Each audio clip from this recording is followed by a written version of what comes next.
Sebelum agama Islam datang, bangsa Indonesia sudah mempunyai bermacam-macam kepercayaan, misalnya animisme dan dinamisme. Agama Islam pertama kali di Indonesia pada abad pertama Hijriah atau abad ke-7 Masehi.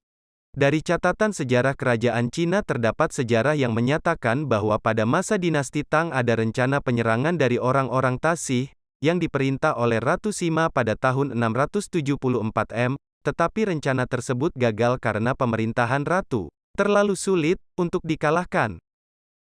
Dari berita Choi Ku-fei, 1178 M, di Indonesia ketika itu terdapat dua tempat yang merupakan komunitas orang-orang Tasih, yaitu di Foloan dan di Sumatera Selatan. Daerah tersebut termasuk daerah kekuasaan kerajaan Sriwijaya.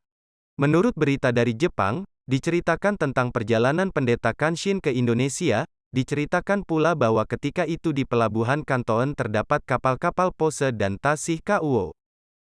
Perdagangan, jalur pelayaran antar negara yang ramai membuat perdagangan semakin meluas. Pada abad ke-7 M sampai abad ke-16 M merupakan tahap awal masuknya agama Islam di Indonesia melalui perdagangan ini. Perkawinan, para pedagang ada yang tinggal di Indonesia, maka tidak aneh kalau para pedagang Muslim yang datang tersebut akhirnya menikah dengan penduduk, akhirnya berkembang dari kelompok kecil menjadi masyarakat besar yang kemudian berdiri kerajaan Islam. Pendidikan para kiai yang mengajar di pesantren-pesantren sering pula diangkat menjadi penasihat spiritual para raja dan bangsawan. Posisi tersebut memberikan kesempatan luas para kiai untuk menyebarkan agama Islam. Tasawuf mengandung arti ajaran atau cara untuk mendekatkan diri kepada Tuhan. Ketika itu ajaran tasawuf banyak ditemukan dalam hikayat masyarakat setempat. Kesenian, contoh peninggalan hasil penyebaran agama Islam melalui dunia seni banyak kita jumpai, contohnya seni pahat, musik, sastra, juga bangunan tempat beribadah, misal Masjid Demak. Dalam teori Gujarat yang berasal dari India, kabarnya Islam dibawa oleh para pedagang Muslim. Sekitar abad ke-13 M, Islam masuk ke wilayah Indonesia dan lama-kelamaan menyebar ke seluruh wilayah Nusantara. Kabarnya Islam sudah ada sejak abad ke-11 Masehi. Hal ini dibuktikan terdapatnya makam Fatimah binti Maimun dengan tulisan tahun 1082. Bukan hanya itu saja, makam orang Islam lainnya di kawasan Majapahit juga telah ditemukan. Diawali dengan perjanjian apabila kerajaan Daha dapat dikalahkan, maka Pangeran Samudra beserta rakyatnya bersedia masuk Islam.